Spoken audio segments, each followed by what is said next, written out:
नमस्कार. कल्पनाच किचनमध्ये तुमचं सर्वांचं स्वागत.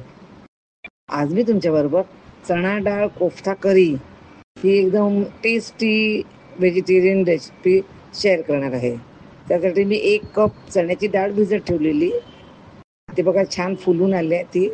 त्यात आपण हे सगळं त्याचं वाटून घेऊया हे. मग चण्याची डाळ घेतल्यावर त्याच्यामध्ये मी ताजं खोबरं घातलंय. मग हिरवी मिरची घातल्या. मी पहिला पीसेस ठेवते मग वाटायचं ठरवलं.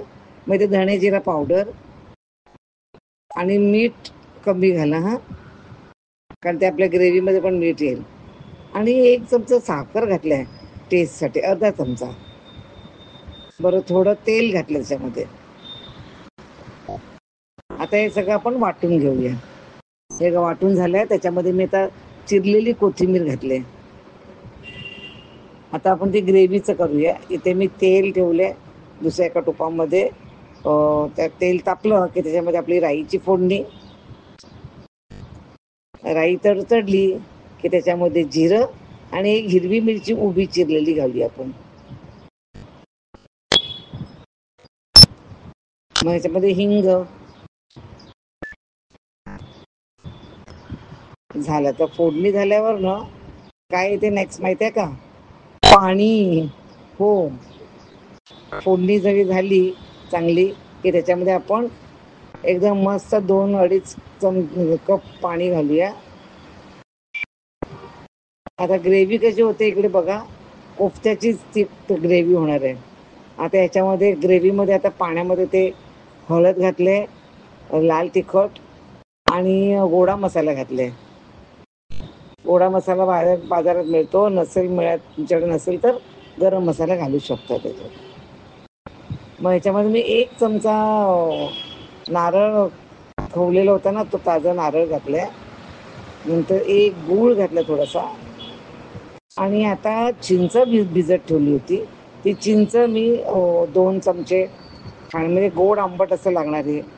तुम्ही साऊथ इंडियन याच्यामध्ये कधी ते रस्सम वडा खाल्ला ना, ते तसाच प्रकार होतो हा. वाव, खूप टेस्टी होते ही ग्रेव्ही. आणि तुम्ही म्हणाल ह्याला आता पाणी पाणी कसं होणार, त्याचा आपण जाडपणा कसं येणार ते आता तुम्ही बघाल. आता ग्रेव्ही झालेली घातलेली आहे आपण चुलीवर. आता त्याला चांगली उकळायची वाट बघायची आपण. इथे मीठ घातले हां, अर्धा चमचा मीठ. आता ती चांगली उकळून देऊया आपण ती. तोपर्यंत आपण कोफ्त्याची तयारी करूया. मी कोफ्ता वाटून ठेवलेला होता ना, चण्याची डाळ आणि बाकीचे सगळं साहित्य.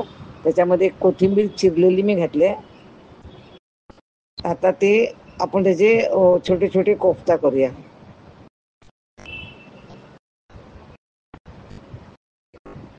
हे बघा,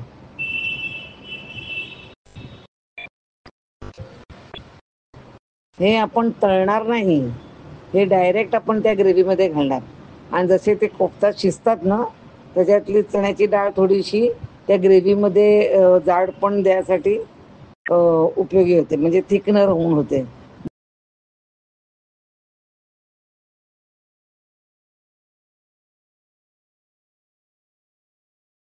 म्हणून आपण ह्याच्यामध्ये काही घातलेलं नाही दुसरं. नाही कांदा, नाही टोमॅटो, काही नाही.